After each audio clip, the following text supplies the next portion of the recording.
Britain's power and influence has declined since the beginning of the century. And the question is this a trend we can reverse?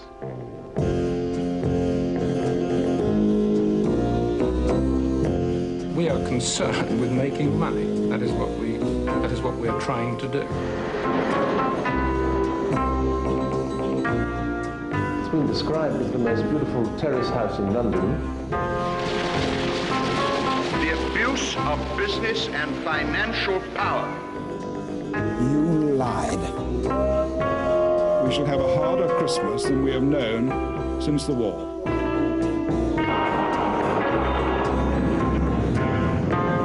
Economic activity is best left to the private sector, with market forces being encouraged to operate.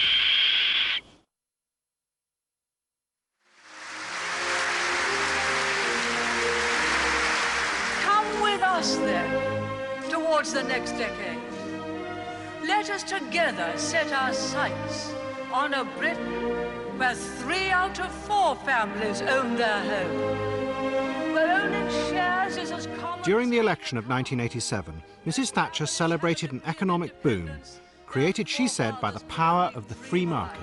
A Britain where there is a resurgence of enterprise, with more people self-employed, more businesses, and therefore more jobs. But 5,000 miles away, in the Mexican jungle, an old tycoon brooded. He was James Goldsmith, and he had been pushed aside by the boom. He now believed that Mrs. Thatcher's government had lost control of the economy. They had been taken over by the power they had unleashed, the force of the global markets. And that night, as Mrs. Thatcher rode to victory, another embittered tycoon sulked in his London house.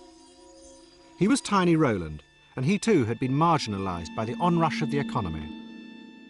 Rowland believed that the Conservative Party had been corrupted by the boom. Both these men wanted vengeance for their loss of power, and both now set out to destroy the Conservative Party.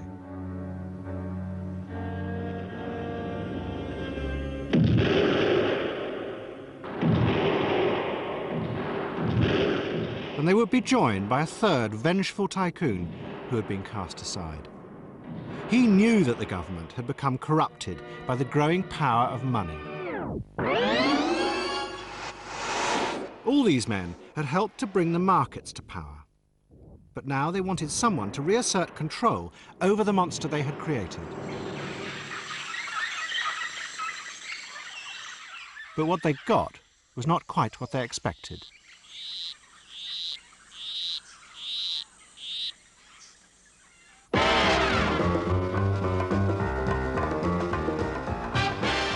In the early 1970s, Goldsmith and Rowland had been glamorous, powerful figures.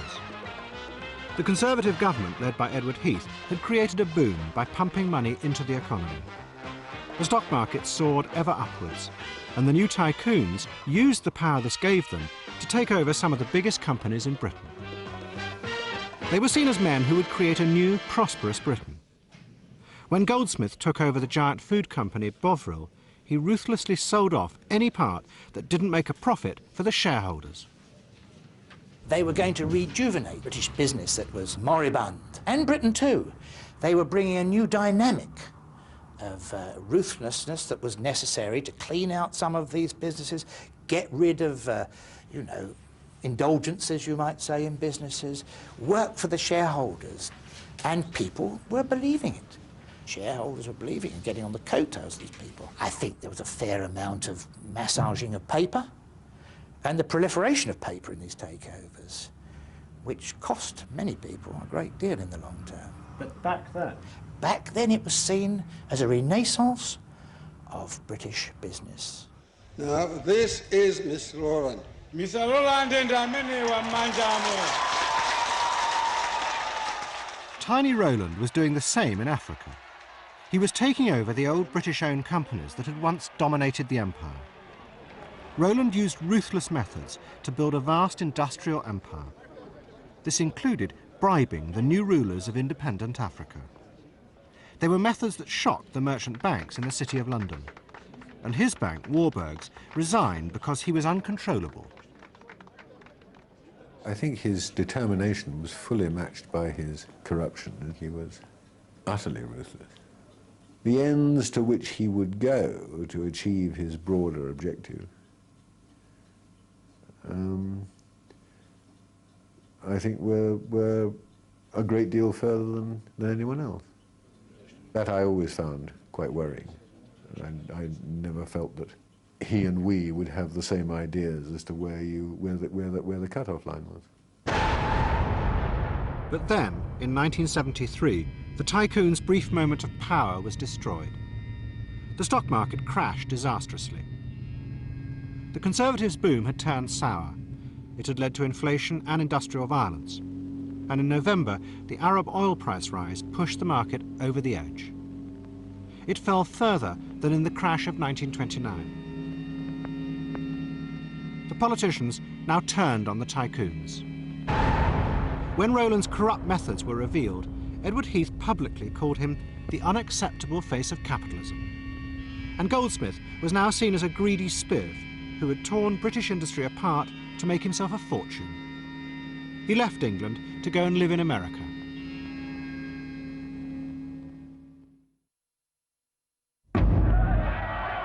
It was also the end of the idea that politicians could control the economy. Ever since the war, governments of both left and right had believed that they could manage the economy by varying spending and taxation. But now, the chaos produced by the Conservative boom overwhelmed the new Labour government. They finally admitted that they had lost control of the economy. We used to think that you could spend your way out of a recession and increase employment by cutting taxes and boosting government spending.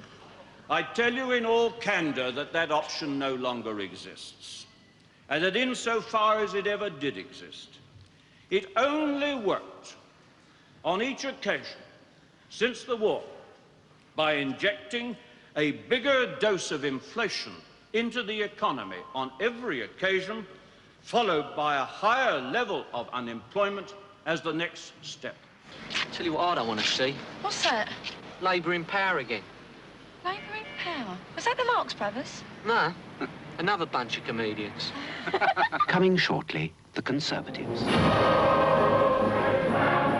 In 1979, Mrs. Thatcher was elected. She believed that all attempts by governments to manage the economy were doomed and led to disaster. The crash of 1973, she was convinced had been created by Heath's attempts to control the economy. Instead, she was going to give up power and let the free market operate with as little regulation as possible. I think a great deal of the idea of the power of the government was illusion. It was perhaps true in the 19th century.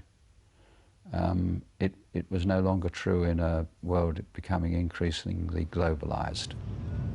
One has to give up trying to control.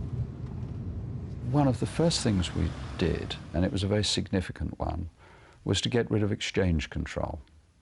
Remember, still in 1979, you had to get permission to change more than small amounts of money into other currencies, because we were trying to control the price of sterling. It always failed. And from there on, we realized that it was the way to go, to de-restrict, to deregulate, and to let the market operate. When the Conservatives removed exchange controls, they opened Britain up to the growing force of the international financial markets. Money could now move in and out of the country at will. It meant that the bankers in the City of London were now free to raise huge amounts of money from anywhere in the world. They could then use that capital to finance the buying and selling of hundreds of companies. And in the process, the bankers, not the politicians, would change Britain.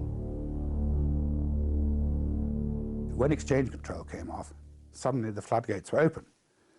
And we realized that we were actually going to go through a period where change was going to happen. And we were in a position to make it happen. And we were the only people in a position to make it happen. And people like myself saw that you could do things which before had never been done because of those restrictions. And now they were gone. The world was the oyster to play with, to finance, to arrange finance, to take over. 15 years before, when the tycoons had been buying up companies, the banks had played a minor role. But now, the banks were in charge. Now, they targeted old companies and financed entrepreneurs who then bought them up. Factories were sold off and thousands of workers were sacked. Everything was done to increase profits and maximise the return to the shareholders. It helped to fuel a growing boom on the stock market. It was the ruthless reconstruction of British industry by the power of the market. I think they saw the opportunity to make large amounts of money. That's what they saw. Because unshackling capital just gave them the freedom that they wanted to do essentially whatever they wanted. They looked back to a golden age of capitalism when there weren't any uppity unions, when there weren't Labour governments that wanted to prevent them from doing all the things which they'd traditionally done. Then you can create boom conditions. They set out to reconstruct it.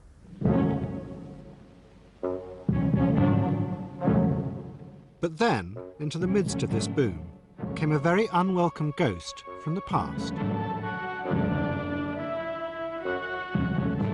Tiny Rowland. Ever since the crash of 1973, Rowland had been shunned by the establishment. But now he saw in this takeover boom an opportunity to restore his reputation and to make a great deal of money. And the way he was going to do it was to take over Britain's most famous department store, Harrods. Harrods represented respectability and a very excellent commercial enterprise. Everyone looked up to Harrods. People were coming from overseas to shop there, and the name of Harrods, and if promoted the owner of Harrods, was something which he felt would in fact achieve one of his aims, acceptability. But Rowland was not acceptable to the merchant banks. They were running the takeovers, and he was the sort of entrepreneur they knew they couldn't control. He also represented a seedy and corrupt past, the unacceptable face of capitalism, which they wanted nothing to do with. They were different. They were the new enterprise culture. He was the sort of person who was seen to be, thought to be involved in corrupt ways, and ever since the Edward Heath statement in Parliament about the unacceptable face of capitalism and that sort of thing, he was seen to be, in the words of 1066 and all that, a bad thing. Unreliable character and questionable motivation. An inappropriate owner of such a crown jewel. Couldn't trust the fella. The banks did everything they could to stop Rowland. They persuaded the government to refer his bid to the Monopolies Commission. One of the few other companies that Rowland owned in Britain was a firm that made nylon bedsheets called Brentford Nylons. The Commission argued that if Rowland bought Harrods, he would then have a monopoly on the sale of nylon bedsheets in Britain. So they blocked the bid. It was an absurd ruling, but the government accepted it. Well, I thought it was totally absurd, and the city press thought it was totally absurd. And Tiny thought it was that the true motivation was they didn't like him. And nothing would persuade him after that the true reason was not the reason given, but simply a matter of personal animus. They didn't want Tiny to have House of Fraser. Rowland knew that he had been stopped because of his corrupt past. He was furious because to him it was the height of hypocrisy. Rowland knew that underneath the new shiny enterprise culture there was a growing mass of corruption. Corruption on a far grander scale than anything he had indulged in. I became a fraud squad officer sort of about 1980, 1981. And within a very, very, very short space of time, I became utterly amazed at the level and the degree and the volume of fraud that we were being asked to investigate and uncover. At a time when this climate of enterprise that had been unleashed by the politicians had just really started to get into its stride. Wherever you looked, there was this tide of sleaze. But of course, nobody thanked you for bringing this to the fore. Nobody wanted to discuss this. We saw avenues of investigation being blocked, prosecutions not being proceeded with, the Director of Public Prosecutions not proceeding with certain kinds of prosecutions, using the phrase, well, it's not, I mean, sometimes they would say, well, it's not in the public interest. There was this enormous sense that as long as the markets are given free rein, we don't want to do anything that would be seen to stand in their way. All of us in politics have dreams. It's part of mine to give power and responsibility back to people. Popular capitalism is a crusade to enfranchise the many in the economic life of Britain. And that is the kind of society I want to see. Politics became compromised by the power that was unleashed by the new climate of enterprise. Thatcher and Tebbit had seen this sort of road to the New Jerusalem through freedom of markets and had unleashed it and had let it loose without, I think, without realising the kinds of all the sort of dangerous and damaging spin-offs that would happen. But then suddenly, the Thatcher government came face to face with one of the other effects of deregulating the financial markets. And this time, it was an effect they couldn't ignore. 25, 26 the market, 25, 26 the market at the moment. At the end of 1984, the government faced its first big currency crisis. Speculators on the international markets began to sell pounds and buy dollars because of high interest rates in the United States. There was nothing the government could do to stop them, and they watched helplessly as the pound slid to almost $1 on the foreign exchanges. And then it got worse. The richest man in the world, the Sultan of Brunei, announced that he was going to shift £10 billion to America. Mrs. Thatcher faced disaster. She turned for help to the Sultan's representative in London. She sent her private secretary, Charles Powell, to see him. Margaret Thatcher, during the crisis, she knows that the Sultan of Brunei is a friend of mine. Charles Powell coming, he met several times in my residence in Park Lane. Please, can you help us, because they're going to take the reserves, about 10 billion sterling, to one of the American banks. Can you help us? I took the plane, I stayed 2 weeks begging the Sultan. He accepted. I came back, called Charles Powell, he came to see me. I said, it's okay, the funds are not going to be moved. He was so happy. And then he said, Margaret Thatcher is very grateful, and please, in the next visit, when the Sultan comes here, you are invited to have a chat with her to Downing Street. I say, fine. Mohammed Al-Fayed now became an influential figure. He was invited to dinner at number 10. Fayed had made his money out of the oil price rise in the 70s. He had been a middleman, arranging enormous contracts in the Middle East. But now, in the new, unstable world of global currency flows, British politicians needed someone like Fayed. He had a new kind of power, the power of international money. It would be very hard to think of Mr. Macmillan, Sir Alec Douglas Hume, even I think Edward Heath, giving Mohammed Fayed the time of day. They wouldn't even have received him at number 10. The imagination boggles at the idea that somebody of Mr. Al-Fayed's, what shall we say, background would have had the red carpet rolled out for him. Now suddenly, a person who can be of assistance in adjusting the pressures of the financial international community on a sovereign government becomes, in a way, a player in his own right.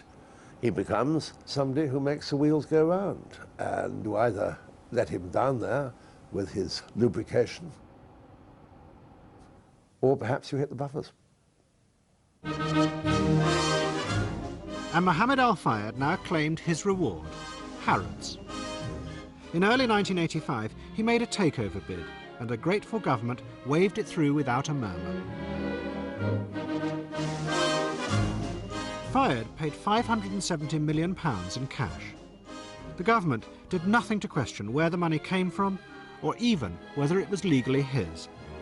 They accepted the guarantees of an eminent merchant bank, Kleinwort Benson. The bank also had no idea where the money came from. They accepted Fayed's assurances that it was legally his money, and in turn, they received a huge fee. I think Fayed was dishonest, and he succeeded in making those elements in the establishment permit themselves to be used as tools through greed and lack of scrupulousness. I think it showed that here is this outsider who should have had every disadvantage, was able by the manipulation of monetary forces to get to the very top, helped and aided by senior city firms who should never have done anything of the kind. Tiny Rowland now swore revenge. He was furious that Fayed had got the very thing that he wanted. He saw it as evidence that the Thatcher government was now at the mercy of the forces they had unleashed, the powerful global markets and a corrupt city of London who would do anything for money. He wrote Thatcher a letter accusing her of corruption and announced publicly in the Times, "I will not go away. You will see me in your dreams. You will need to take 2 Mogadon rather than 1 to get to sleep at night."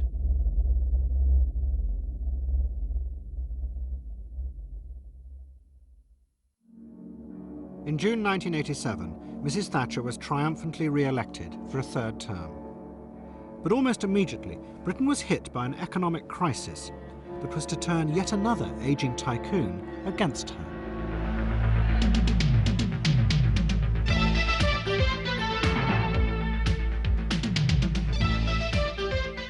Good evening. It is a day that will be in bold print in history books.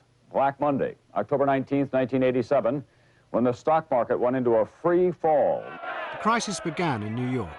A wave of panic swept through the stock market that shares, which had risen continuously for the past 4 years, were overvalued. A contagion of fear infected the world's markets. The next morning, when the London Stock Exchange opened, it immediately fell by 20%. The sense on the floor, on our trading floor, yeah, it was doom and gloom. It's the end of the world. That was the big phrase, the end of the world, mate, this is it. Blood on the street. It was, total sense of helplessness. There's nothing anyone could do. You can't control billions and billions of dollars worth of money. If the markets think the market is going to go down, it will go down. Governments are absolutely powerless.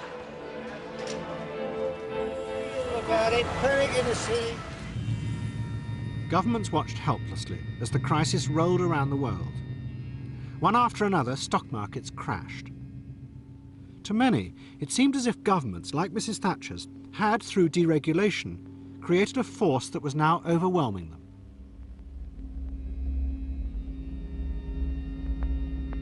One of those who now became frightened was James Goldsmith. Since the crisis of the 70s, he had lived in America. He had made a fortune, asset-stripping corporations and manipulating the markets. But now he decided that the very thing that had made him rich had become a threat to world stability. I think our financial system is extremely fragile. I think that you can see it in the way the volatility of currencies. You can see all sorts of weaknesses. I believe that the politicians, unthinkingly, have created a situation, a structure, whereby our financial system is dangerous and could create great problems for the real economy. Goldsmith now gave up business and retreated to the remote Mexican jungle. He used his fortune to begin building a vast private estate. He specifically designed it to be a self-sufficient community. It would be a world under his control. Mexico was his dream, but like other dreams, there's also a reality that often conflicts with a dream, and things happened that weren't supposed to happen.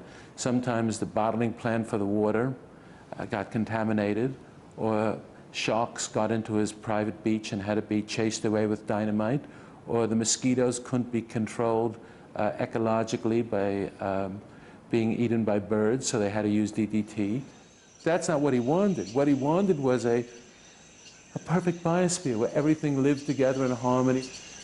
It was the golden age, going back to a time in history where we didn't have all the problems. Goldsmith's estate was dominated by an enormous domed palace on a cliff above the ocean. Around it were houses for his wife, his past wives, and his mistress. The estate was guarded by an army of ex-SAS soldiers. They were organised by Colonel David Stirling, Goldsmith's friend from his time in Mayfair in the 60s. Goldsmith's views became more and more apocalyptic. He began to see everything, from AIDS to mad cow's disease, as products of a global economy which the governments had lost control of. His brother brought up to him the danger of mad cow's disease. He suddenly saw this as another part of his apocalyptic world where mad cow's disease would break out because cows, as he pointed out, their hoofs were used in making all the gelatin caps on all the pharmaceutical products. So even if you were a vegetarian, you might wind up, and so he became very concerned with this. But things didn't go the way Goldsmith feared. The global economy didn't collapse. In fact, within 18 months, it had bounced back.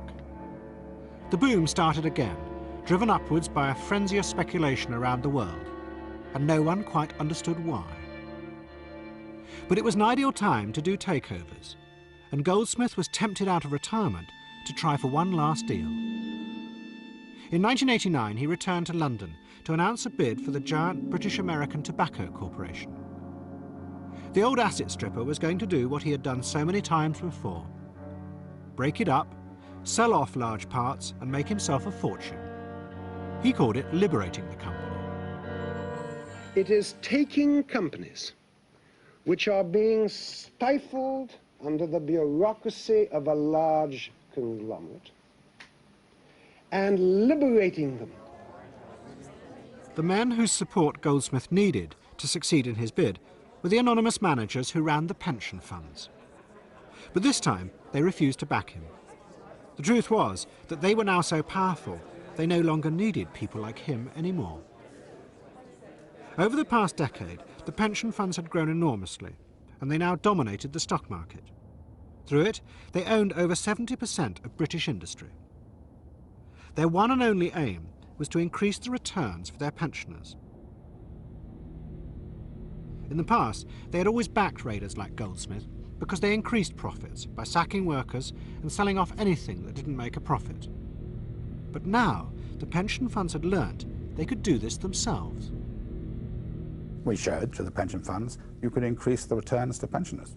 If you sacked 1,000 workers and you got rid of their salaries and wages from the profit and loss account, it would have a dramatic effect on the share price.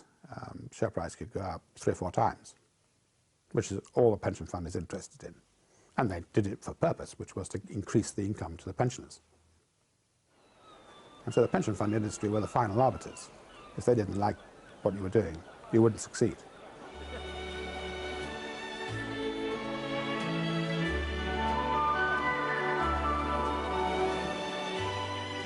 The pension funds discovered they could asset strip companies themselves without the need for takeovers, because they already owned the majority of shares. And they now proceeded to do this throughout British industry on a vast scale.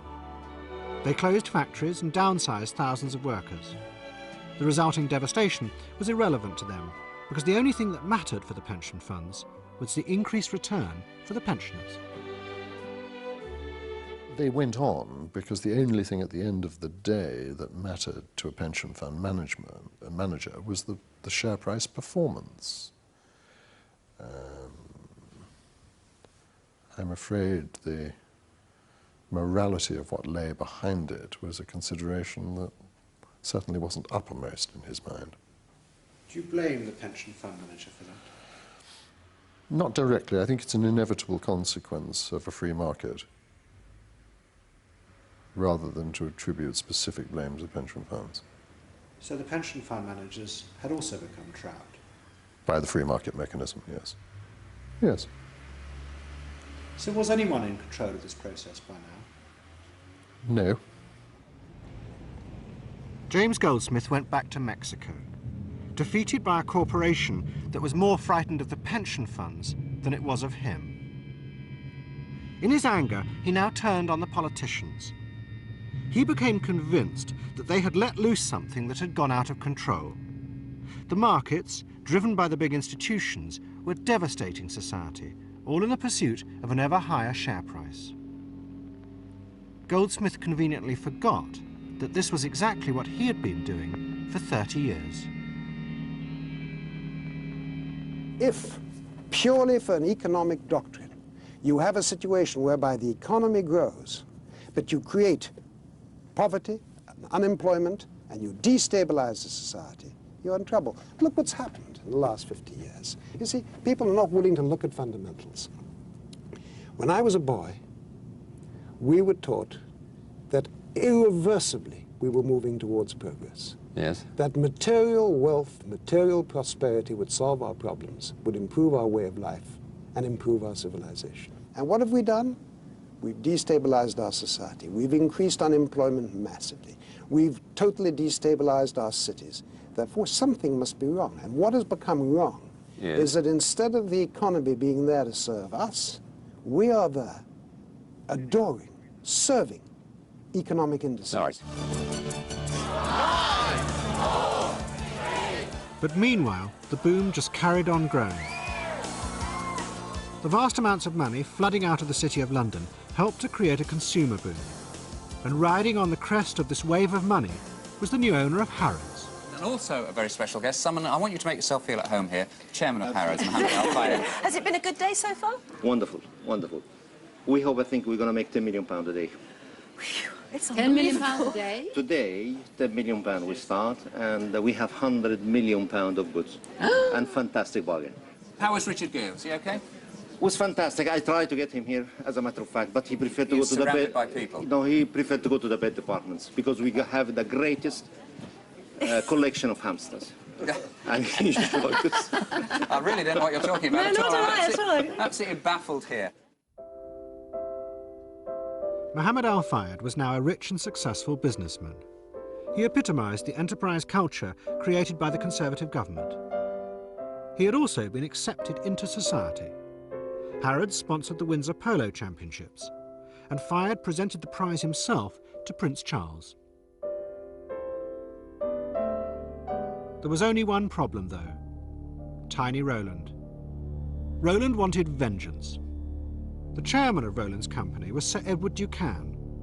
He was a Tory MP, and he was continuously attacking Fayed in Parliament, calling him a liar and a crook. So Fayed decided to fight back. He employed a lobbyist, Ian Greer.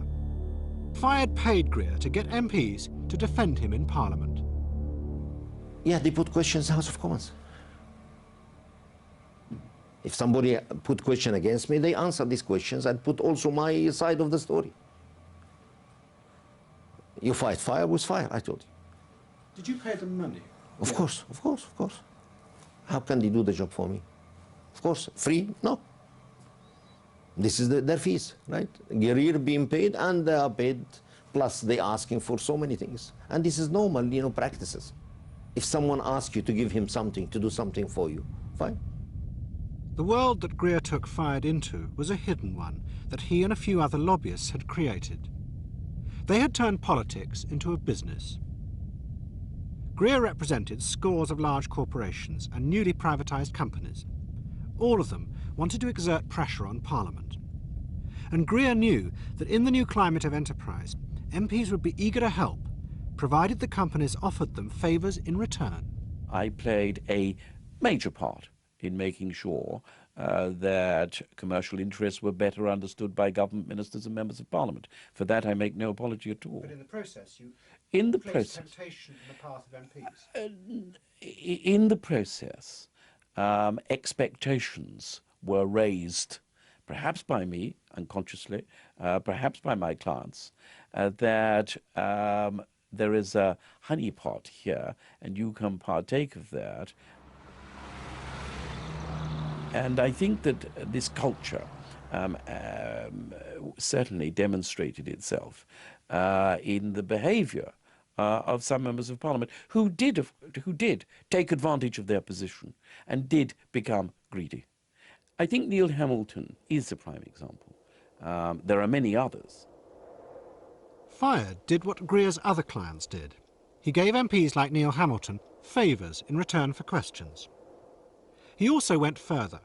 He says that he gave MPs cash, although Neil Hamilton denies this. In the process, Fayed, along with Greer's other clients, was transforming the very nature of politics. The politicians had created a vast boom through deregulation, and the lobby industry had become a mechanism for feeding the fruits of that boom back into politics. Politicians wanted to cash in on the very thing they had created. They want to go in political life, to cash in, to be member, advisors to companies, member of the board of companies. They bullshit people to cash in.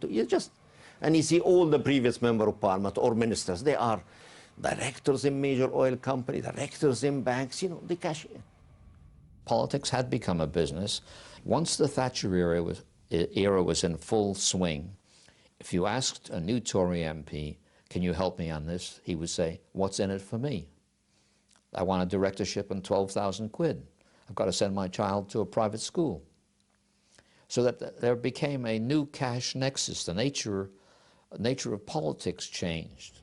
The lobbyists found it easy to buy MPs, not just because politicians were greedy, but because increasingly they were disillusioned. They knew that power had shifted from Parliament to the City of London. It is a direct result of the diminishing of power of the Member of Parliament today compared with 20 years ago. There is an attitude that recognises they haven't got the power that they used to have, and says, we've got to take commercial advantage and every other kind of advantage of the period that we are there. And the power's gone. What else are you going to do?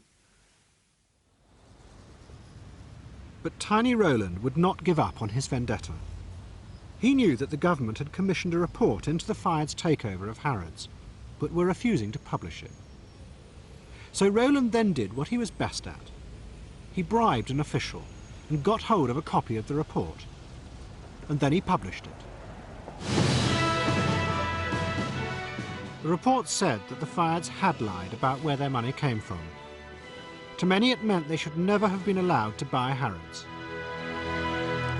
Good evening. An official Department of Trade report says the Fayed brothers lied repeatedly to the government, the Office of Fair Trading and their own board during their successful bid to take over the House of Fraser store chain, which includes Harrods.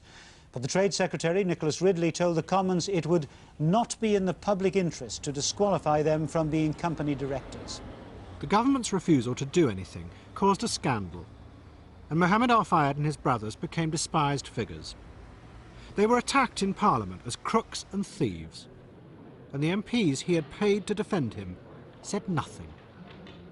A great many of us, both inside this House and far more, I think, outside this House, will feel astonished that he is not now going to take action to disbar those directors of the House of Fraser who have been so seriously criticised in his report. They have obviously perjured their background, and if they and that they should be deported as undesirable aliens. We don't want them here. They're crooks. Mohammed Al-Fayed retreated to the castle he had bought in Scotland. He was furious. He had been dropped by the MPs he had lavished money and gifts on, and he was being attacked in Parliament for being corrupt. To him it was gross hypocrisy, because he knew that many MPs were just as bad as he was. I just really felt betrayed, completely ungrateful bastards. You can just imagine that people can behave like that. I'm a major investor, I'm a major employer. I have 30,000 people working for me. 30,000 people, right? How can they do that? These are the people, because they're trash of the trash, right? This is the problem. And these are the people who are example, the people elect and put in power. It's just devastating. You can't just see how great country like that, with great history, with great civilization, you can just go find yourself ruled by a bunch of crooks, and people have no moral, have no ethics, have nothing. Fayed was angry because he was rejected by a society which he knew was doing much worse things than anything he'd ever been accused of, and criticised for doing things which he felt were happening throughout the Conservative Party. People were taking money for arms deals, that government ministers were engaged in corrupt practices, and that MPs were taking money to perform favours in Parliament. There's an increasingly corrupt relationship between Parliament and business, which allowed business to bend Parliament to its will.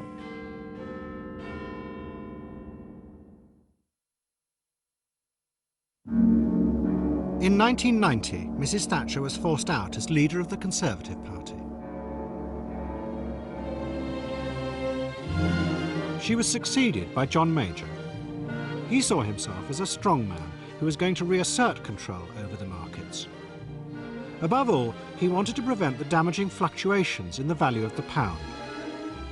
His solution was to take Britain into what was called the exchange rate mechanism. The value of the pound was fixed to Europe's strongest currency, the Deutschmark. It would no longer be at the mercy of the currency speculators. All my adult life, I've seen British governments driven off their virtuous pursuit of low inflation by market problems or political pressures.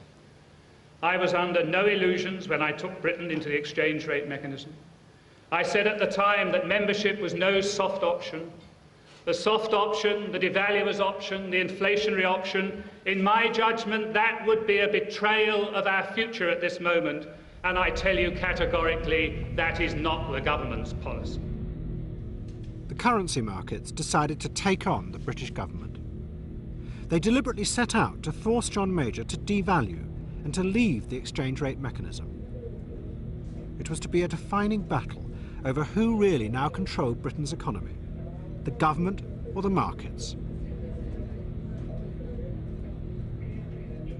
The markets also knew that if they succeeded, they would make a fortune.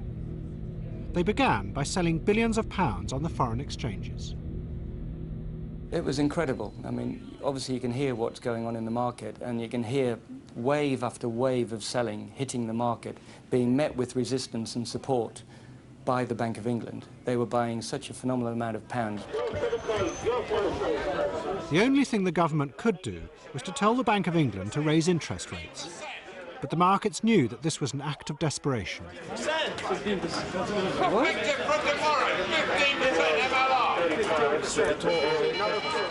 We had a fairly strong sense that we were on to the kill. It indicated to us that we are in at the end game, that there was no, this was an act of desperation. So instead of restraining us, it was really an invitation to double up, to try to sell as much more as possible. So that afternoon, it became a veritable avalanche. A single government, like the British government, has practically no power in resisting these global powers. Suddenly the Bank of England wasn't supporting pounds. Instead of a load of noise coming out of the voice brokers and everything and around the dealing room, everyone just sat in stunned silence for about 2 seconds or 3 seconds, and all of a sudden it erupted and sterling just free fell. That sense of awe that the markets could take on a central bank and actually win, I couldn't believe it. So how many pounds have you sold? About $500 million. $500 million. So has it been good business? Yeah, it's been really good. What does that mean to the bank here? We've had an excellent day. We've made a lot of money, so it's good. What are we talking about, a couple £100,000? Probably about 10 million. To James Goldsmith, this was the evidence that the apocalypse was indeed happening. The global markets were destroying governments. Their next step in world domination, he believed, were the free trade treaties like GATT and the Maastricht Agreement on Europe. These treaties were being forced on governments by corporations who in turn were under pressure from the greedy markets. The treaties would give the corporations the freedom to move their factories to wherever labour was cheapest. In the process, the treaties would destroy national identities and governments. Who benefits? I'll tell you who benefits. Well, they'll say Well, I'll tell you who benefits. Let me give you the facts. The facts are the people who benefit are the big major corporations. There's a divorce between the interests of major corporations and of society. Now, how do they operate? They're no longer linked to the United States, the American ones, or to France, or to Britain. They operate by farming out their production to whatever country produces the cheapest labor, wherever they can get the biggest return on capital and pay the lowest part to labor. We will create, on a scale unheard of, mass migration. What we saw in Rwanda of 2 million people will be nothing, so as to satisfy an economic doctrine. And the result is we are destroying the stability of our societies because we are worshipping the wrong God, economic index. So it all began to fit together into a very clear picture for him where everything that had happened since the 15th century, all the economic theories, all the Enlightenment theories, all the Renaissance theories, had all come together to create a false economic system. Goldsmith now decided to make a stand against the forces of globalism. At the end of 1994, he returned to Britain to announce he was forming his own political party. It had one aim. It would fight at the next general election to force a referendum on the Maastricht Treaty. He was going to give those who didn't want to be ruled by a global business elite the chance to reassert their national identity. I will help them. I will guarantee that they have the infrastructure to put forward one candidate in each constituency. And I will guarantee that that party will be funded as well as any other political party to be able to fight that campaign, have a 30-day life, put through the referendum, and then resign. Goldsmith's announcement caused a sensation. It was seen as a direct attempt to destroy the Conservative vote at the next election. And that very same month, the major government received another body blow from a vengeful tycoon. From their old ally and supporter, Mohammed Al-Fayed. A government minister resigns over the cash for questions allegations. Tim Smith admitted he accepted money from the owner of Harrods to ask questions in the Commons. The second minister, Neil Hamilton, denies the allegations and is suing for libel. Doesn't it just show the present frenzy of ludicrous rumours that are sweeping around? John Major sacks his Trade Minister Neil Hamilton and sets up an inquiry into standards of conduct in public office. I shall, of course, be registering the biscuit in the Register of Members. Fayed had been furious when the government refused to give him a British passport. In revenge, he revealed to The Guardian how he had given gifts and money to MPs. Fayed now portrayed himself as a noble fighter against the corruption of Parliament. And this is a gift from me. He conveniently forgot that he had been one of those who had tempted MPs. The corruption of the political system and the corruption of the people have kidnapped those parties and changed them and changed their principles, right? Because those parties before 30, 40 years ago was ruled by decent and honorable people. I'm ashamed that such a great country and such a great people can just only put trash people to lead them and to guide them, right? Major's government was rocked by Fayed's revelations. Many of the MPs he had paid and given gifts to had by now become ministers. It showed just how deeply business had penetrated into the heart of politics. And it was a process that was out of control. Even the man who had started it all had become worried. I think it became very greedy. And advantage-taking was very much the order of the day by a substantial number of members of Parliament. I can remember becoming deeply concerned about this whole attitude, the attitude of so many members, that I went to see the Chief Whip with the chairman of the 1922 committee, the Tory backbench parliamentary committee, to say to him, I think that a lot of Conservative members of Parliament are getting out of control. I think they are beginning to actually demonstrate signs of going over the top. It was also a triumphant moment for Tiny Rowland. He had begun the chain of events that had forced Fayed into his angry exposure of government corruption. He and Fayed were reunited. Both had achieved what they wanted, vengeance. But in the process, two unscrupulous men had exposed how British politics had been taken over by the power of money. We both felt time had come for us to get together again and put all the things behind us, you know, which friendship. If the Israeli and the Palestinian can make peace, then the Egyptian and Loro and Tiny Rowan can do, isn't it? They both have ended up by holding up a mirror, or if you like, a magnifying glass to our society and really showing us things that the rest of us didn't know were going on.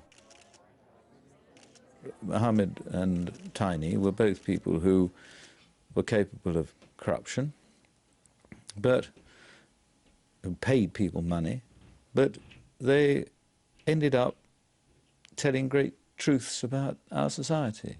They are truth tellers.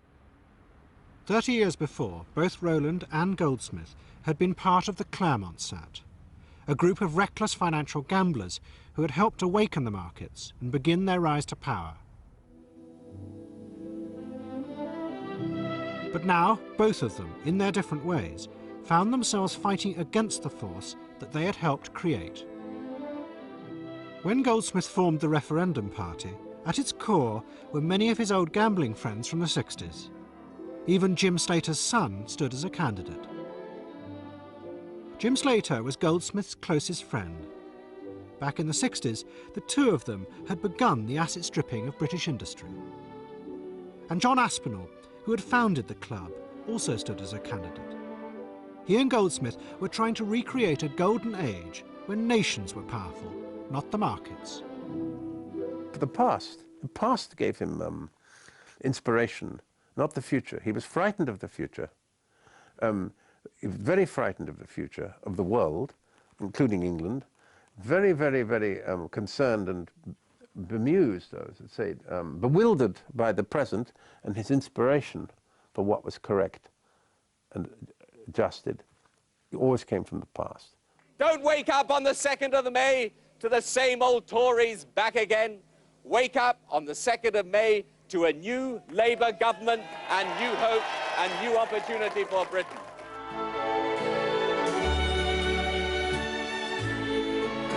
There it is, 10 o'clock, and we say Tony Blair is to be Prime Minister and a landslide is likely. Martin Bell. Independent. 29,300.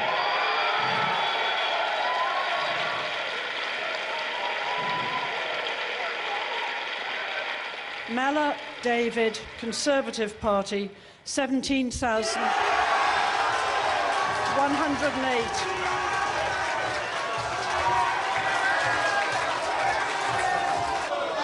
I would like to say that 1,500 votes is a derisory total.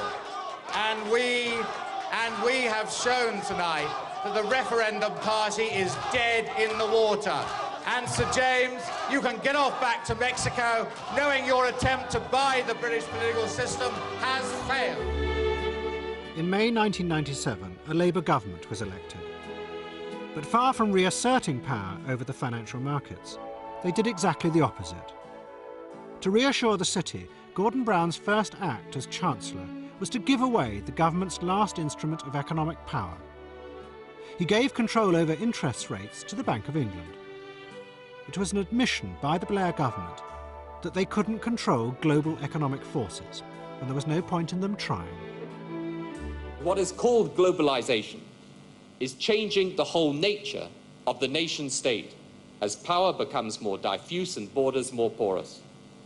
Technological change is reducing the power and capacity of government to control its domestic economy free from external influence. It would be totally dishonest of me or anyone to pretend that we can change conditions in a world market which alter the circumstances in which companies operate and trade. We can't do that. The Labour government gave away its power and the markets rewarded them.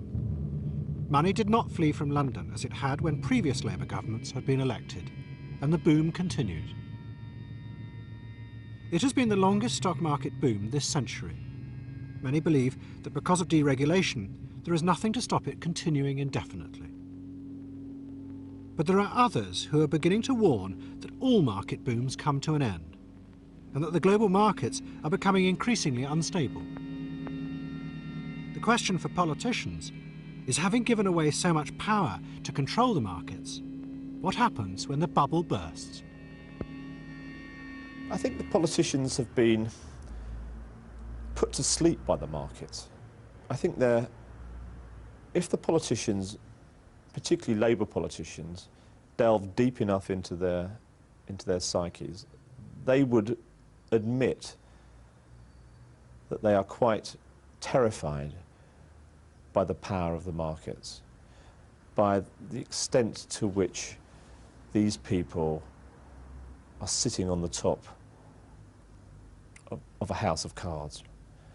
Labour politicians know there is something a bit dodgy about this system, but the boom, the extent of the boom, the wealth it's created for parts of Britain, for the southeast of England and for London, and for a group of very vociferous, very powerful people, has actually lulled politicians into a false sense of security. What happens when the boom ends?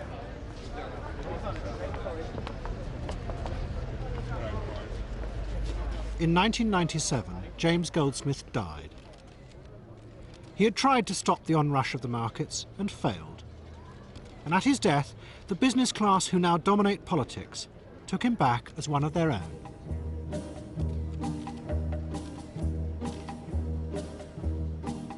And with them came the politicians who, in their different ways, had helped the market to take power.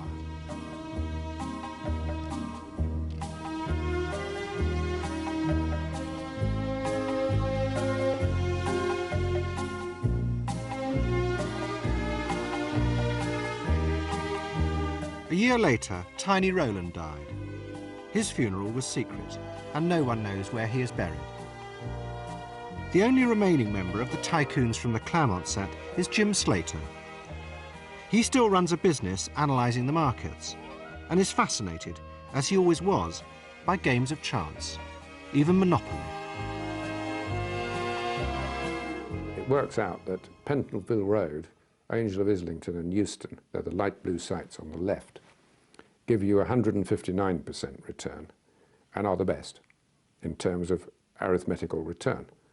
But the dark green sites, which people would think were better, Oxford Street, Bond Street and Regent Street, only give 101% return, so they're very bad. The next best site are the orange ones, which is Bow Street, Vine Street and Marlborough Street, and they give 141% return. But they are better than Pentonville Road, Euston Road and Angel of Islington, because there's an increased incidence of landing on them. You land on them more often. And the reason for that is there's a card in chance, go to jail, and there's a thing on the board, go to jail. And if you go to jail, you're past the blue sites and about to land on the orange ones. In addition to that, there's another card in chance, advance to Pall Mall, which does the same thing, it takes you past the blue sites. Another one, advance to Marylebone Station. There's another one, go back 3 spaces, which from one position lands you on Vine Street. So it's an overwhelming case for having the orange sites. Now, most people don't know that.